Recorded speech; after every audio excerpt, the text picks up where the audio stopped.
What is up, everybody? This is Dr.Stoicc here, and check this out. New boom mic. I think we are pro level now. So that's good. So today's video is just going to be a bit of not so much of a rant as it is going to be about just kind of analyzing the effects of Stoic practice on your daily living. And I just want to get you guys thinking a little bit here about your Stoic practices and what's going on in your personal lives, or maybe for all of us with what's happening in the news and how Stoicism will hopefully help you. Basically, I have an analogy that I literally just thought up of, and I figured it was just so perfect that I just had to share with you guys.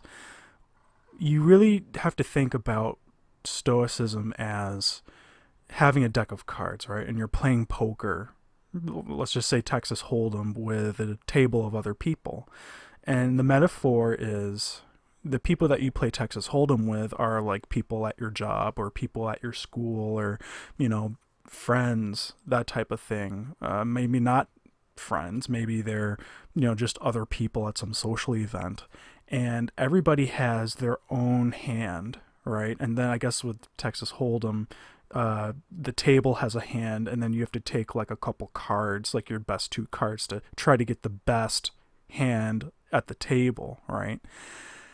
So basically, each card that you have in your hand is an emotion. You can kind of think of them as emotional cards, and each card is a different emotion, like anger, sadness, depression.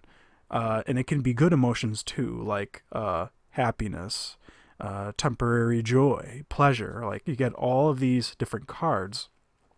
And sometimes when we get dealt the cards in any given situation, what Stoicism does is it kind of trains you to filter through each and every single card, right? Every single emotional card in this case, to see which cards are best to ante up with in a given situation, right? You want to get the best hand or the best outcome at that table.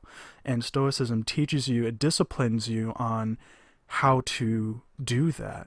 Whereas most people, the inexperienced emotional Texas Hold'em player, for example, won't be satisfied with any of their cards, and they'll just fold, right? They'll just throw all of their cards at the table, and this is kind of representative of just acting emotionally, like not really filtering or deciding which emotions to act on. Instead, what they do is they just kind of throw the cards down. I don't want to do this, blah, blah, blah, blah. And then they leave. And, even though that is a valid way to play, it's not going to get you a desired outcome, right? You're not going to win the match. You're not going to have control over your hand or the situation. You're just going to be emotionally, for lack of a better term, emotionally compromised. You're compromising yourself, right? Because the object of being in a social environment is to have control over your hand, right? So getting back to the main point, the bigger point that I really want to stress here is you pay the cost one way or another, right? If you choose not to be Stoic and do Stoic exercises, then you pay the cost of having to fold inevitably, and then you have to deal with that outcome, which is going to be much more difficult than if you were to practice Stoicism to begin with, right? It's weird, like you'd think like, wow, this Stoic lifestyle takes up so much effort to do. Like this is just, people in general can't really do this, or not everybody can do this, but we all can, right? It's like physical exercise. You either pay the cost of doing the exercise, X amount of times per week, but the benefit is, there's clear benefits to exercise, right? The science verifies that exercise prevents a ton of diseases, and can help, even prevent more serious ones later down the road in life. as opposed to never exercising and then paying the price when you're older, right? And when you don't exercise, that increases the complications and chances of having things that are far more serious. So you have to look at it from that perspective, right? Pay the price and you exercise and you get the benefit from that, or you don't exercise and you have to pay the price for that. So Stoicism, in a way, is a mild inconvenience, right? You have to constantly engage with it every single day, but the benefit is long-lasting peace, right? It's the eudaimonia I was talking about in earlier videos.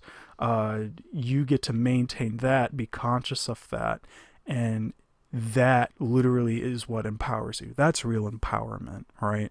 It's not so much, like what other people think of what self-empowerment means, but the only way to achieve it, in my mind, and this is pretty much what has worked out for me, is you basically have to control your emotions, right? You can't really control the situation ever. You can't control other people, but you can control how you react to things. And it is through this discipline of controlling your reactions that you can actually start to get more favorable outcomes, right?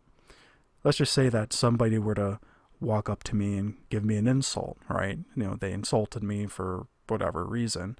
I can choose to take my emotional cards, like my emotions in my hand, and just toss them and just react in a spastic type of way towards the insult. And I would have given that individual what they wanted, right? When people give you insults, they're looking to get a rise out of you. It's no different than like a troll, right? So if you're giving them the response that they want, then they're the ones that won in the end, right? You didn't win because you gave in to the insult and you made yourself look like a really bad person, right? Like you didn't rise above that. But with Stoicism, what Stoics do, we actually have tactics for dealing with insults, and one of the biggest tactics that are very effective are responding with like a self-deprecating sense of humor. That's one way to do it, or we just shrug it off and ignore it, right? Because ultimately the Stoic is constantly thinking, I don't really know this person, I don't know where they're coming from with this. Chances are there's probably something unrelated that may have happened to this individual, and that individual is just so chosen to take it out on you. There are so many factors to it, and not letting the insult affect you gives you more power over that individual. It's kind of like an emotional judo, if you will. So that's basically what I got for you guys. As you continue on with your Stoic practices, you're going to be able to start to begin to see these trends in behavior.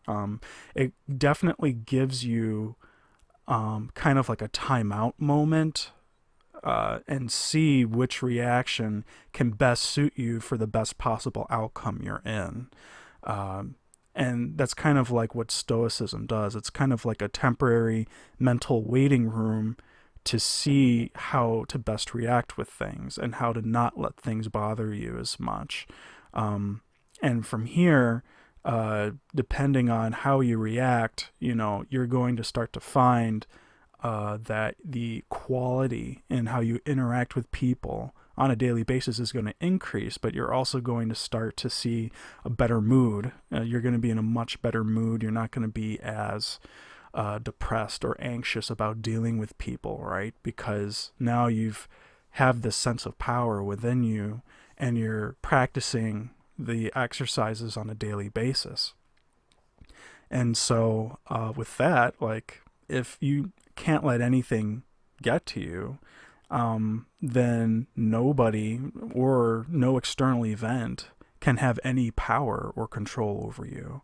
I feel like that's the most important Actually, probably the best thing that Stoicism actually does for you is, you have complete control over your own life, other than the obvious fates, the fate of death. And, that'll be for a later video, but I feel that ultimately this is the lifestyle that gives you empowerment. Just like exercise gives you physical empowerment, Stoicism does that for your mind. And with that, I hope this video has been enjoyable. I hope you guys are liking the uptick in quality. I hope the lighting is good. I felt that with some of my videos I recorded in an orange shirt, which according, I'd say probably with the lighting that I have in my room, probably made things a little bit too yellowy, browny, that type of thing. So I hope that this is a little bit better. I have a lot of different lighting settings, so just let me guys know if, or just let me know if you have any recommendations for that. Any more recommendations and quality would be greatly appreciated. Until then, this is Dr. Stoic. I hope that the Stoic exercises have been helping you guys, and I will come back at you with some more content. I just gotta get past another few quizzes. Eventually, hopefully, I'll have the time to get back to that and maybe do some more LP footage, which is I've been really meaning to do for the past couple weeks, but it's just not been possible for me. But until then, I will see you guys for the next video. Later.